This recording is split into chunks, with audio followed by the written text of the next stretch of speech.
हे सतपुरुष अवतारी, तूने दया करी देदारी। हे सतपुरुष अवतारी, तूने दया करी देदारी। दया करी देधारी, थारे मुख से बरसे नूर, मुख से बरसे नूर। बड़ा भाग हमारा थारे दर्शन मिले हुजूर। बड़ा भाग हमारा थारे दर्शन मिले हुजूर।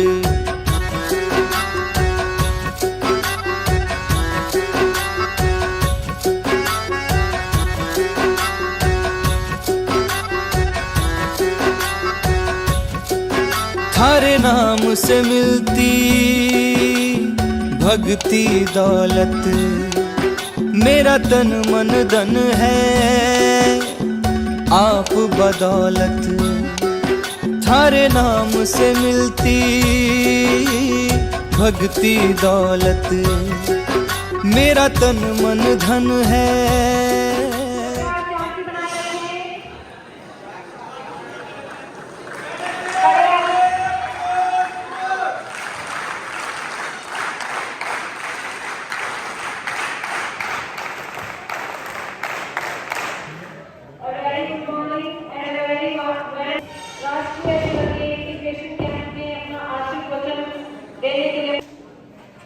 मैं रिक्वेस्ट करती हूँ हमारे उत्तर प्रदेश के वॉलंटियर से कि वो आए और सभी स्वागत में एक स्वागत गाना गाएं। कि सभी स्टेट से आए अलग अलग वॉलंटियर एक साथ एक ग्रुप में हो ताकि महाराज जी का स्वागत करें।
आप देश विदेश में लगभग 50 आश्रमों के माध्यम से लाखों की संख्या में जुड़े हुए श्रद्धालुओं की आत्मिक उन्नति के आह्वान का कार्य करते हैं। आपके प्रवचनों का आधार ही इंसान को इंसानियत सिखाता है। आप कहते हैं पहले इंसान बने, सत्संगी तो आप अपने आप ही बन जाएंगे। आप नशा मुक्ति के साथ साथ पर्यावरण व प्रकृति संरक्षण पर विशेष बल देते हैं। आपने अभी तक लाखों लोगों को नशा मुक्त किया है तथा आप कन्या भ्रूण हत्या के खिलाफ जोरदार मुहिम चलाए हैं। माता का रोकने और मन की शुद्ध भावना पर भी आप जोर देते हैं। आपने मुख्य अध्यापक पद से ऐच्छिक सेवा निवृत्त होकर भी अपने गुरु के रूप से यह दायित्व संभाला था।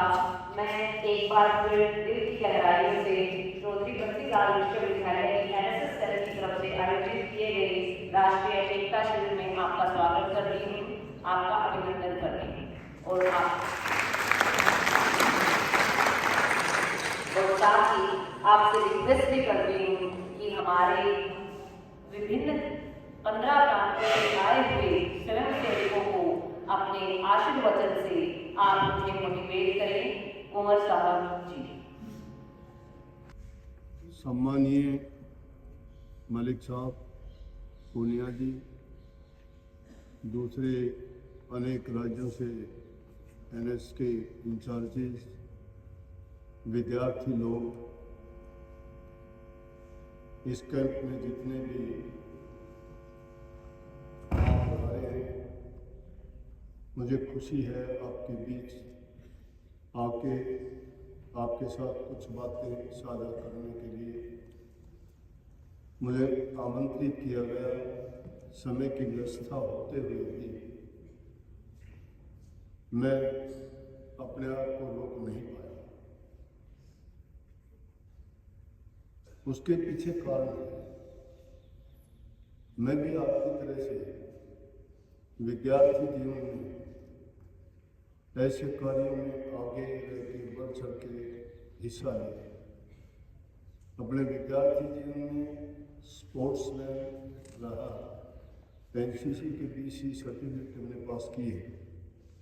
हमारे टाइम में ये नहीं होता था जो आज सेवा का कार्य,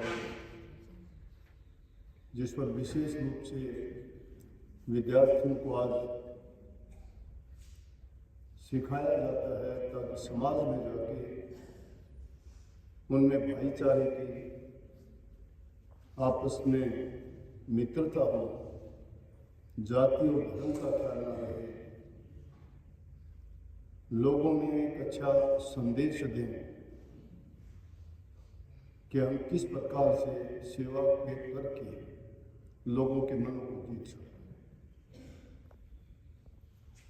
अध्यापन कार्य किया, मैंने अध्यापक रहा, अब भी अध्यापक ही हूँ। फर्क सिर्फ इतना है कि अब आध्यात्मिक गुरु के रूप में काम करता हूँ, लेकिन हूँ अध्यापक। इंसान अपने जीवन में हर पल हर घड़ी जितने लोगों से मिलता है, जितनी घटनाएं उसके जीवन में बीतती हैं, उनसे सीखता है, सीखना चाहिए। अगर हम किसी भी चीज की अनदेखी करके पासबाई कर जाते हैं, निकल जाते हैं, क्योंकि उनसे हमारा संबंध नहीं रहता। परंतु मैं कहता हूं कि इंसान जिसमें बुद्धि है, ज्ञान है, विवेक है, उसको हर घटना से ही संबंध अपना जोड़ना चाहिए। सब प्राणियों में इंसान सबसे उत्तम प्राणी है। 4 खान में 84 लाख प्रकार के जीव जंतु पशु पक्षी हैं, लेकिन इंसान से उत्तम कोई भी नहीं है। तो इंसान में सब प्रकार के ज्ञान और बुद्धि होने के कारण ही इसको सर्वोपरि माना जाता है। और जो इंसान समाज कल्याण के हित के भलाई के कार्य करता है, 2 प्रकार की सेवा है। एक सेवा है हमारे स्वार्थ के लिए, स्वार्थ की सेवा हम सब करते हैं। स्वार्थ का मतलब जिस आम भाषा में हम स्वार्थ कह देते हैं, सेल्फिशनेस नहीं, सेल्फिशनेस। स्वार्थ भी सेल्फिशनेस ही है, लेकिन वो हमारा एक कर्तव्य है, हमारी मजबूरी है, तो सबको करना पड़ता है। समाज में अगर हम स्वार्थ नहीं करते तो हम एक दिन भी जी नहीं पाते। लेकिन उस स्वार्थ में जो सेवा करते हैं, आप भी सेवा करते हो, कोई अध्यापक का कार्य करता है, कोई डॉक्टर का काम करता है, कोई इंजीनियर है, कोई और दूसरे डिपार्टमेंट्स में जितने भी कार्य करते हैं, उनके बदले में हम कुछ ना कुछ लेते हैं, सेवा तो करते हैं, लेकिन वो सेवा है कि स्वार्थ की सेवा। परंतु जिस सेवा का सबक आप सीखने के लिए आए हो उसको हम पर उपकार कहते हैं, पर हित कहते हैं। दूसरे इंसान के लिए भलाई और हित के बारे में जब सोचते हैं तो इंसान सेल्फिशनेस हो जाता है। उसके बदले में कुछ चाहता नहीं है। अगर उसके बदले में वो कुछ उनसे चाहता है तो फिर वो सेवा नहीं की जा सकती। तो जो ये कार्य है, जो ये विभाग बनाया गया है संस्कार विद्यार्थियों को, जैसे पुराने जमाने में गुरुकुलों में जो शिक्षा दी जाती थी, एक ही गुरु सभी शिक्षाएं देता था, डॉक्टरी की भी, कानून की भी, खेती बाड़ी की भी, शिक्षा भी, सैनिक बनाने की भी, सब प्रकार के उनको युद्ध लड़ाई जितने भी मतलब कार्य थे सभी गुरु की जिम्मेवारी होती थी कि उनको सिखाते थे। यहाँ तक कि उनको सजा देने तक की कहते एक बार एक राजा का राजकुमार, वैसे तो राजाओं के लड़के जितने भी होते थे, लड़के लड़कियां, वो भी गुरुकुलों में ही रहते थे। अंतर इतना होता था वो थोड़े है अलग तरीके से उनको शिक्षा दी जाती थी, आम आदमी को दूसरे तरीके से दी जाती थी।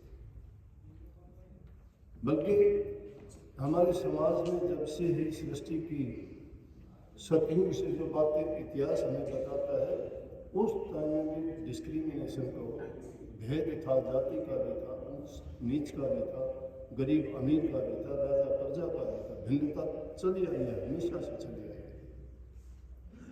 लेकिन जिनके अंदर अच्छे गुण होते हैं उनको कोई रोक नहीं पाता है। उनके रास्ते में ना गरीबी आती है, ना कोई जाति आती है, ना कोई धर्म बाधा बनता है। इंसान को अपना सिद्धांत, अपने नियम, अपनी मोरलिटी और अपने चरित्र को ऊंचा बनाना चाहिए।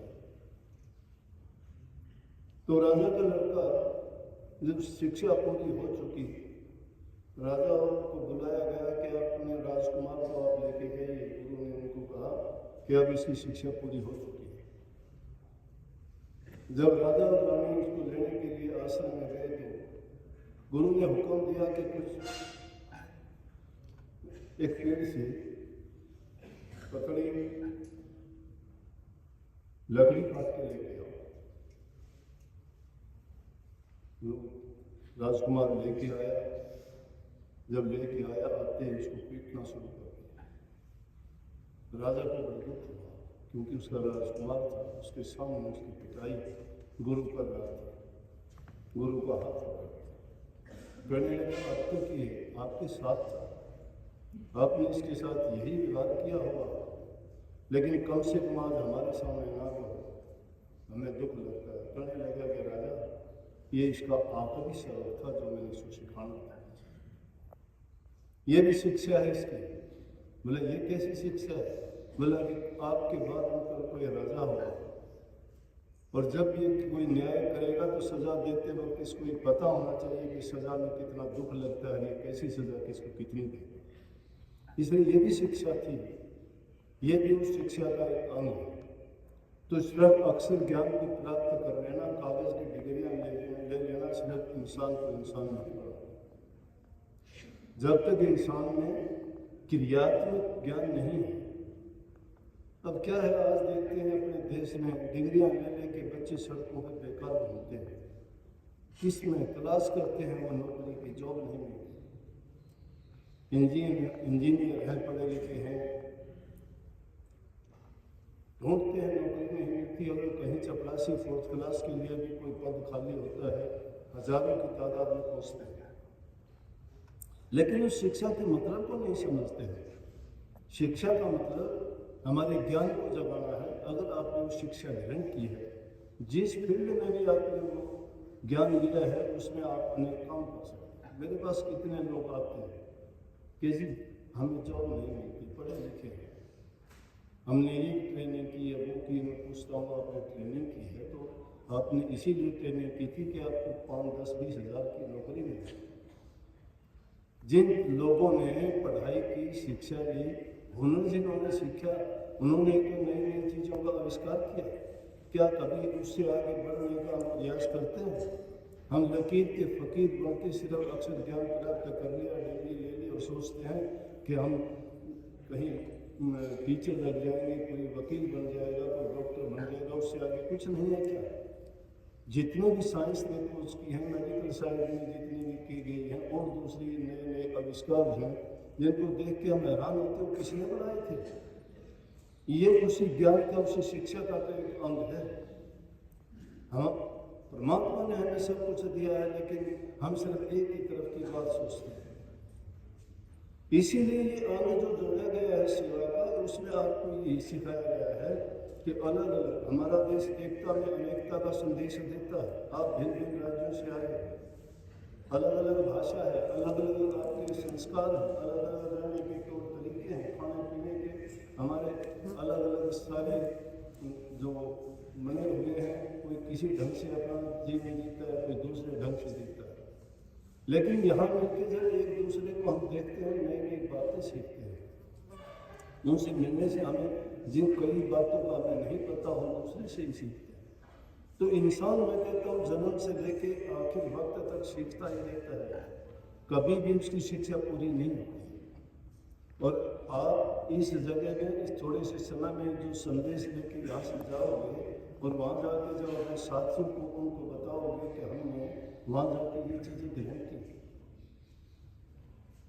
जब उनको भी इस चीज़ के बारे में उनके मन में एक इच्छा आ जाए होगी कि हमें भी जाना चाहिए, हमें भी सीखना चाहिए, हमें भी करना चाहिए। अपने लिए हर इंसान जीता है, दूसरे के लिए जो जीना सीख जाता है वो इंसान बहुत ऊंचा हो सकता है। इंसान के सिद्धांत और नियम होने चाहिए।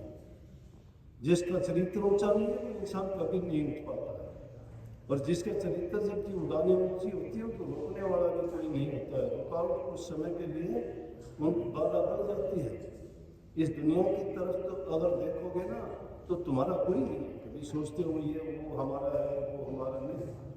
यहाँ कोई किसी का नहीं, जिससे जब तक मतलब हल होता है तब तक वो उसका है। तुम्हारे से जब तक किसी का मतलब है तब तक तुम्हारा है, जब उसका मतलब किसी दूसरे से पूरा होना शुरू हो जाएगा तुम्हारा नहीं रहेगा। इसलिए ये चीजें इंसान कहाँ सीखेगा? सामाजिक प्राणी है इंसान, समाज में रह के ही सीखता है। लेकिन जो इंसान पर हित करना सीख जाता है वो अपने बारे में कभी नहीं सोचता। खुद भूखा रह के दूसरों को रोटी देता है, खुद कष्ट सह के भी दूसरों को सुख देता है, खुद अपने बारे में कुछ हर प्रकार के पीड़ा को सहन करके भी दूसरे को पीड़ा से बचाता है। जिसके दिल में ऐसी दया पैदा हो जाती है धर्म का पालन करता है। धर्म किसी नाम ये नहीं है कि बुद्ध धर्म का है, जैन धर्म का, वो तो संप्रदाय है। संप्रदाय क्या हो? धार्मिक नहीं कहेंगे उसको हम किसी भी रूप में। धार्मिक वो इंसान है जो धर्म से ऊंचा हो, और उस धर्म में कोई जाति नहीं होती, और जो संप्रदाय में बटे हुए संप्रदाय के। तो इसलिए हमें भी जाति विहीन समाज की ये एक शुरुआत है, जिसमें सब धर्मों से, सब जाति से, सब प्रदेशों से मिलकर हम यहाँ आए हैं और वो अच्छी बातें सीखते हैं यहाँ। और रोजाना नए नए व्यक्ति आपको नई नई बातें बताते भी हैं, सुनते भी हो। क्या पता है इंसान के जीवन में कौन सी बात ऐसी घर कर जाए कि उसके जीवन को बदल के रखे। ऐसी अनेक घटनाएं हुई हैं जिनको एक छोटी सी बात ने इंसान के जीवन को बदल के रख दिया। जब इतिहास को पढ़ के देखते हैं, दूसरे की बातों को याद करते हैं, लेकिन हम उनको अपनाने से इनकार कर देते हैं। दूसरों के तो बहुत उदाहरण देते हैं, हम भी देंगे, आप भी दोगे, किताबों में पढ़े हम। कहोगे बुद्ध ऐसा था, सिकंदर ऐसा था, अशोक ऐसा था, उन्होंने ये कर दिया उन्होंने। ठीक है, उनके पद चिन्ह पर कितने चले। जिनको बापू कहते हो, महात्मा गांधी जी जिनके तन पर कपड़ा नहीं पहना था, इसलिए नहीं पहना, वो गरीब थे, संदेश देना चाहते थे, वो दुनिया को संदेश देना चाहते थे कि ये चीजें इंसान के लिए जरूरी नहीं है। ये नहीं था कि मैं कपड़ा ही नहीं पहनूंगा, मेरे देश के लोगों को नहीं मिलता। अब कितने लोगों को कपड़ा नहीं, किसी चीज को अपने जीवन में जब तक नहीं उतारते हैं तो दूसरों के बारे में लाख बातें करने से कुछ नहीं होगा। जब भी कोई चीज़ अगर सीखते हो आप विद्यार्थी हो, ये मत सोचो कि सिर्फ आप पढ़ाई के लिए, सिर्फ डिग्री हासिल करने के लिए या कोई नौकरी के लिए ही आप वो काम कर रहे हो। नहीं, ये सीखो हम एक नेक चरित्रवान अच्छे इंसान, परोपकारी, हित दूसरे का हित करने वाले समाज सुधारक के रूप में जो हमारे से दूसरों के लिए कल्याण के हित की हो सके कि हम करें। और जो दूसरे के हित की सोचता है ना, उसका हित परमात्मा अपने आप करता है। वही आदमी धार्मिक है, वही आदमी विश्वासी है, उसी आदमी के पूरे काम वो संतोषी हो जाता है। जिस इंसान को संतोष आ जाता है उसको दूसरी चीज़ों की ये परवाह ही नहीं होती कि उसे क्या मिला क्या नहीं। मैंने ऐसे ऐसे सेठ साहूकारों को देखा कि पैरों में तो उनकी टूटी चप्पल होती है, धोती उनकी पुरानी कभी की होती है, दान करते वक्त वो देखते ही नहीं कि कितना दान करना है, कह देते कुछ भी कर, कुछ भी लगा दो, दूसरों के हित ही करते हैं। तो ये नहीं कि वो उनके काम आता है, लेकिन जो ये सीख जाता है कि सभी परमात्मा की संतान है, उन दूसरे लोगों को जिनको जरूरत है, जरूरतमंद की जब सहायता करते हैं, अपने माँ बाप की तो वो सेवा करना मजबूरी है, अपने रिश्तेदार की मदद करना हमारी मजबूरी है, समाज हमें को सेवा। लेकिन अगर किसी दूसरे की मदद करते हो, समाज तुम्हारे सिर आंखों पर बैठा रहेगा। इसलिए माँ बाप की सेवा करते वक्त कोई नहीं कहता, थोड़ी एक बात में सब खत्म करते कि माँ बाप की सेवा की इसने, लेकिन जो दूसरों की सेवा की वो सदा के लिए अपना नाम अमर कर जाता है। कोई देश का बापू बन जाता है, कोई देश का चाचा बन जाता है, कोई देश का मामा बन जाता है। पर हित समान धर्म नहीं, कोई दूसरे के हित के समान कोई धर्म नहीं है। लेकिन सिद्धांत इंसान के उसका चरित्र ऊंचा होना चाहिए। जिस इंसान का चरित्र नहीं है, कहने को दुनिया बहुत कुछ कहेगी, कहने को तो परमात्मा राम को भी नहीं बख्शते कहने वाले, लेकिन उन आदमियों को परवाह नहीं करनी चाहिए जिस प्रकार से बहती हुई नदी पहाड़ों में से गुजरती है तो उसको अपना रास्ता बनाने के लिए नहीं चलती रहती है, सिलाई तो अपने आप कट कट के उसके अंदर गिरती रहती है, वो रोक नहीं पाती उसको, उसका प्रवाह बना रहना चाहिए, उसका वेग नहीं रुकना चाहिए। तो कभी भी इधर उधर की बातों के कारण, दूसरों के लोगों की आलोचना के कारण हमें हीन भावना अपने हृदय में नहीं डालनी चाहिए। ए मैन को do what a man has done, एक इंसान वो कार्य कर सकता है जो दूसरे इंसान नहीं करता। सुकरात को जेल में डाल दिया गया, मौत की सजा दे दी गई, तारीख निश्चित कर दी गई। सिद्धांत वाला इंसान था, जीवन के रहस्य को समझा था, इंसानियत के महत्व को जानता था। जब उसको फांसी की सजा हुई, उसके शिष्य गए उसके पास और जाके कहने लगे कि आज रात को हम आपको यहाँ से निकाल देंगे, क्योंकि अगर आपको नहीं निकालेंगे तो कल को आपको फांसी दे देंगे। बोले किस लिए निकालेंगे? बोले हमने सब इंतजाम कर लिए, हम नहीं चाहते कि आपको फांसी तोड़ा जाए। कहने लगे क्या चाहते हो तुम? इस जेल में मुझे नहीं रोके, मैं नहीं चाहता कि मेरे कारण मुझे ले जाऊंगा, निश्चित रूप से मुझे निकाल दोगे, लेकिन मेरे निकालने के कारण मैं वो जीवन नहीं जीना चाहता कि मेरे सिद्धांत मर जाए और मैं जीता रहूं। मुझे मौत नहीं, मैं तो मौत को अपने आप पास बुलाता, मौत मेरे पास नहीं आती। उस जीवन से इंसान का जीना क्या है जिस इंसान के सिद्धांत गिर जाते हैं, जिसके अंदर वफादारी नहीं है, जिस इंसान के अंदर सच्चाई नहीं है। जीवन तो सबका अंत एक दिन सबका होना है, लेकिन क्या तुम उसको अपने चंद लालच के लिए और स्वार्थ के लिए अपने सिद्धांतों को गिरा दो? इंसान अगर नजर से गिर जाता है नहीं उठता है, गिरते हुए को हर इंसान उठा देगा, जलते हुए की अग्नि बुझा देगा, गरीब की भी कोई मदद कर देगा, लेकिन जो इंसान नजर से गिर जाता है उसको उठाने वाला कोई नहीं होता। कभी किसी की नजर से ना गिरो, जिसके बन जाते हैं उसे वफादारी करो, नमक जिसका खाते हो उसको नमक हलाली करो, चाहे वो तुम्हारे से दूर हो जाए, चाहे किसी तरह भी बर्ताव करे, लेकिन क्योंकि हमने उसका नमक खाया है, हमें अपनी वफादारी पर कायम रहना चाहिए। सुकरात ने कहा कि मैं ऐसा काम नहीं करूँगा कि मेरे सिद्धांत मर जाए, मैं जिंदा रहूं। जाओ अपना काम करो, फांसी टूटना स्वीकार करो, तो स्वीकार कर। जो इंसान अपने जीवन में अपने नियमों को निर्धारित कर लेता है, जो किसी के रास्ते में बाधा नहीं बनते, किसी को कष्ट नहीं देते, वो आदमी कभी भी ना मौत से डरता है, ना दुखों से डरता है, ना बदनामी से डरता है, क्यों? उसको पता है वो क्या है। इंसान अपने आप को अगर पहचान जाता है मैं कहाँ हूँ, मैं क्या हूँ, जो इंसान अपने सिद्धांतों जैसे उसको आत्मग्लानि होगी, और जिसको अपनी आत्मा कोष देती है वो इंसान जिए या ना जिए। अभी नए विद्यार्थी हो, शायद आपको इन बातों का ख्याल नहीं है। जीवन में कदम आगे जाकर रखोगे, आपके सामने बहुत बाधाएं आएंगी, हर प्रकार के दुख कष्ट, समाज में अनेक प्रकार के लोग होंगे जो तुम्हारे रास्ते में सही चलते हुए भी तुम्हें गलत साबित करने का कोशिश करेंगे, लेकिन तुम अगर अपने सच्चे रास्ते पे चलते रहोगे तो वो किसी प्रकार के तुम्हें बाधक बनके नहीं नीचा दिखा सकते। इंसान गिरता कब है? जब खुद गिर जाता है। दूसरे नहीं गिराते इंसान को, स्वयं गिरता है, अपने कर्म से गिरता है, अपने धर्म से गिरता है। इसलिए शर्म, कर्म और धर्म पर जो इंसान पक्का रहता है, शर्म मेहनत को कहते हैं, जो शर्म आप करते हैं। आपको देखेंगे दूसरे लोग गलियों में सफाई करते हैं, उसको देख के उनको प्रेरणा मिलेगी कि देखो ये विद्यार्थी पढ़ने वाले हैं, अच्छे घर से हैं, कपड़े उनके कैसे हैं, और ये ऐसा करते हैं, लेकिन हम नहीं कर पाते। हम उनके लिए प्रेरणा स्रोत बन जाते हैं। ये 2 दिन की सफाई तो शायद शहर को साफ नहीं कर पाएगी, गली को साफ नहीं कर पाएगी, लेकिन आपको जो एक गुप्त संदेश देगी कि दूसरे की भलाई करने में, काम करने में, दिल लगाने में जो तुम्हें खुशी मिलेगी, वो खाली बैठ के बेकार की बातों से, दिमाग में कचरा डालने से। जो इंसान बेकार बैठता है, कुछ काम नहीं करता है, वो अपने दिमाग के अंदर कचरा ही भरता रहता है, सोचता रहता है, उन बातों को सोचता है जिनका कोई महत्व नहीं, कोई मायने नहीं, कोई उनसे हमें कुछ हासिल नहीं होता है। अपने जीवन को अच्छा और साकार बनाने के लिए अपनी सोच को सुधार। कभी भी नेगेटिव, नकारात्मक विचारों को ना, नकारात्मक विचार तो पहले ही एक्टिवेटेड है हमारे।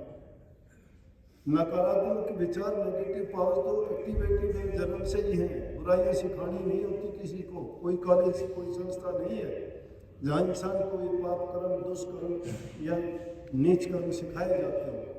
कोई विद्यालय, कोई शिक्षालय, कोई उसके प्राध्यापक और कोई टीचर नहीं है, लेकिन अपने आप सीख जाते हैं। लेकिन अच्छे गुणों के लिए हमें सिखाया जाता है। घर में माँ बाप से शुरू होती है हमारी शिक्षा, और उसके बावजूद भी वो हमारी पॉजिटिव पावर्स को हम नहीं दिखा पाते। जो इंसान अपने विचारों को, पॉजिटिव पावर्स को जगा देता है, वो कैसे? दूसरे के देखने से, किसी के देखने से इंसान अपने चरित्र में उस चीज को लागू कर सकता है, दूसरे के कहने से कर सकता है।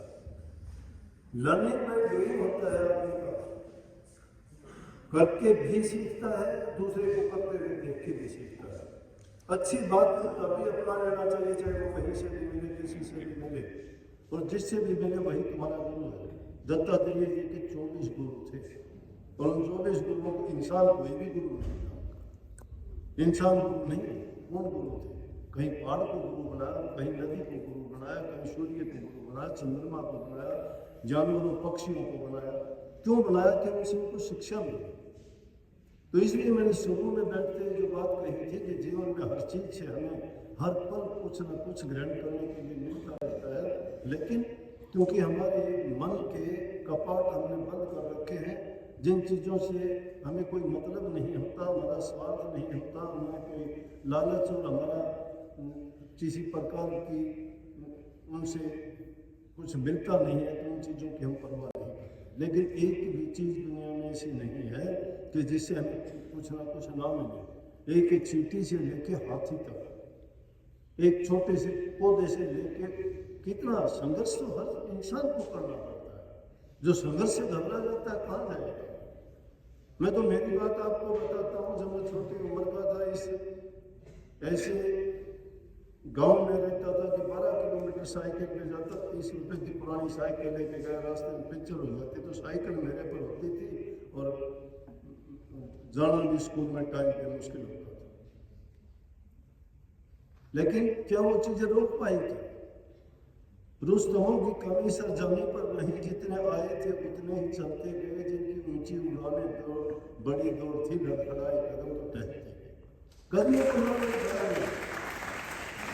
जिस काम में लगे हो उस काम को पूरी लगन के साथ, पूरे प्रेम के साथ, पूरा अपना जान के जो तुम करोगे तुम्हें बहुत कुछ उससे मिलेगा। बस के साथ ही मैं आपसे विदा चाहूँगा। बहुत बहुत आपसे मिलकर खुशी हुई और सबको आशीर्वाद भी दूंगा कि आप एक ऐसे इंसान बन के जाओ और अच्छे गुण लेके जाओ और अपने साथियों को, अपने आसपास के वातावरण को भी ऐसा ही अच्छा बनाने का प्रयास करो जिससे लोग आपसे प्रेरणा लें और सीखें। धन्यवाद।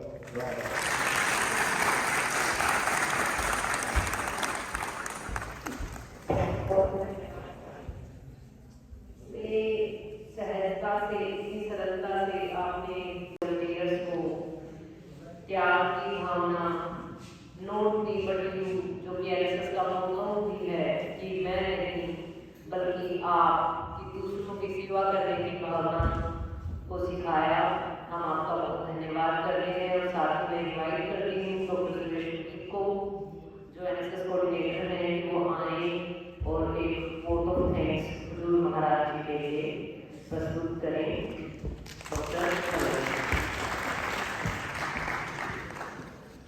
सम्मान के योग्य एनएसएस के वॉलंटियर मैं वैसे तो आप सबको पता है कि महान आत्माओं का, महान विभूतियों का और महान व्यक्तित्व का धन्यवाद त्याग तो स्वयं उनका आशीर्वाद हमारे ऊपर हमेशा इसी प्रकार से बना रहे आग्रह किया जाता है।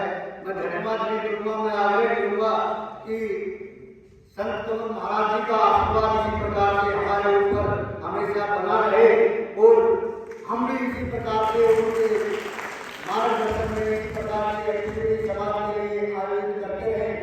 साथियों, हमारे ऊपर विशेषकर मैंने जैसे बताया कि महाराज जी का एक बहुत बड़ा हाथ तो बंसीलाल विश्वविद्यालय के ऊपर है, जिसके पास अपना भवन ना हो, अपने संसाधन ना हो और हमने आज तक जितने भी इस 8 साल के दौरान जो भी कार्य वो चाहे एआईयू के द्वारा दिया गया हो, भारत सरकार के द्वारा दिया गया हो, हरियाणा सरकार के द्वारा दिया गया हो, मैं तो ये मानता हूँ कि महाराज जी की कृपा से वो 100% सक्सेस हुआ है और कोई भी ऐसा प्रोग्राम नहीं रहा है कि जो भिवानी के अंदर आयोजित किया गया हो वो सक्सेस ना रहा हो। तो मैं आप सबके माध्यम से यही प्रार्थना करूंगा कि महाराज जी से वो उनका आशीर्वाद हमें इसी प्रकार से बना रहे। बहुत बहुत धन्यवाद। बहुत बहुत धन्यवाद सर कि आज वो पहली बार हमारे बीच में पधारे हैं। तो मैं सर से रिक्वेस्ट करूंगी कि सर हुजूर महाराज जी को एक सम्मान चिन्ह, एक मेमोरी चिन्ह भेंट करके उनका धन्यवाद ज्ञापन करें। मैं विभिन्न प्रदेशों से आए एनएसएस के प्रोग्राम ऑफिसर से भी अनुरोध करूंगी कि वो भी इस कार्य में डॉक्टर सुरेश मलिक जी का सहयोग करें।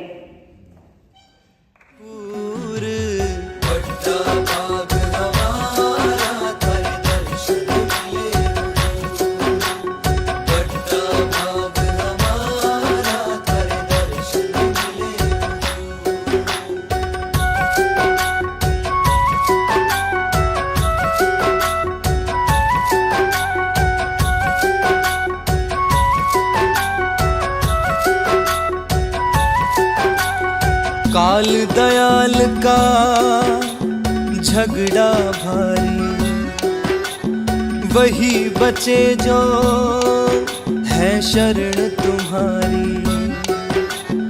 काल दयाल का झगड़ा भारी, वही बचे जो है शरण तुम्हारी। हे पार ब्रह्म निर्गुण सत्य ज्ञानी, सर्वेश्वर शाश्वत निष्कामी। सर्वेश्वर शाश्वत निष्कामी, सर्वेश्वर शाश्वत निष्कामी। सतगुरु कवर दो धीरा, सुनो हाजिर वक्त कबीरा। हरि केश की हर के पीरा, करो सत्य लोक में सीरा। माया मद मोह लोभ अहम को कर दो चकनाचूर। बड़ा भाग